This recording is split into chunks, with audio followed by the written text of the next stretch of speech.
Hi guys, இன்னைக்கு நம்ம ரொம்ப நாளைக்கு அப்புறம் நம்ம சேனலில் ஒரு வீடியோ போட போகிறோம். அதுவும் என்ன வீடியோன்னா குக்கீஸ் எப்படி பண்ணுறதுன்னு.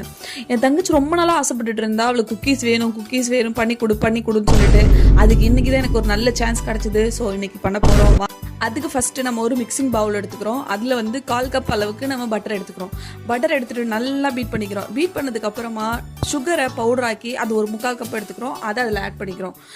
ஆட் பண்ணிவிட்டு நல்லா மிக்ஸ் பண்ணிவிட்டு அதுக்கப்புறமா நம்ம என்ன பண்ண போகிறோன்னா, இப்போ தான் முக்கியமான ஒரு ஆட்டக்காரர், நம்ம மைதாவை சேர்க்க போகிறோம்.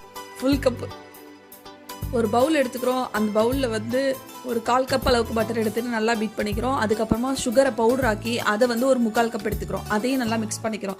மிக்ஸ் பண்ணி முடிச்சதுக்கப்புறமா நமக்கு தெரியும்ல ஒரு நல்ல டெக்ஸ்சரில் மிக்ஸ் ஆகிருக்கு அப்படின்னு தெரியும் போது நம்ம ஒரு ஃபுல் கப் அளவுக்கு மைதாவை சேர்த்துக்கிறோம். மைதாவை சேர்த்து நல்லா பீட் பண்ணிக்கிறோம். அப்போ வந்து ஒரு பிஞ்ச் அளவுக்கு நம்ம பேக்கிங் சோடா அண்ட் 1 பிஞ்ச் அளவுக்கு நார்மல் சால்ட்டையும் சேர்த்து நல்லா பீட் பண்ணிக்கிறோம். முக்கியமானது ஒன்று என்னென்னா, நம்ம எக்கு எப்போ போடுறோமோ அப்போ வந்து வெனிலா எசன்ஸ் சேர்த்து நல்லா பீட் பண்ணிக்கணும். அப்போ தான் அந்த எக்கோட ஸ்மெல் வந்து டாமினேட் பண்ணாது. நம்ம இது வந்து நார்மலாகவே உங்கள் எல்லாருக்குமே நான் எப்போதும் சொல்கிறேன், நீங்கள் கேக் பண்ணுறதா இருந்தாலும் இல்லை வேறு எதுலையாவது ஸ்வீட்டில் நீங்கள் எக்கு போடுற மாதிரி இருந்தாலும் அதை வந்து பீட் பண்ணும்போது எசன்ஸ் சேர்க்குற மாதிரி இருந்ததுன்னா பீட் பண்ணும்போது வெனிலா எசன்ஸோடு சேர்த்து பண்ணுங்கள். மைதா சேர்த்ததுக்கப்புறமா நம்ம வந்து பீட்டரை யூஸ் பண்ணக்கூடாது. ஒன்ஸ் நம்ம வந்து எல்லாத்தையும் மிக்ஸ் பண்ணிவிட்டு மைதா போட்டதுக்கப்புறமா கட் அண்ட் ஃபோல்ட் மெத்தடில் தான் நம்ம மிக்ஸ் பண்ணணும்.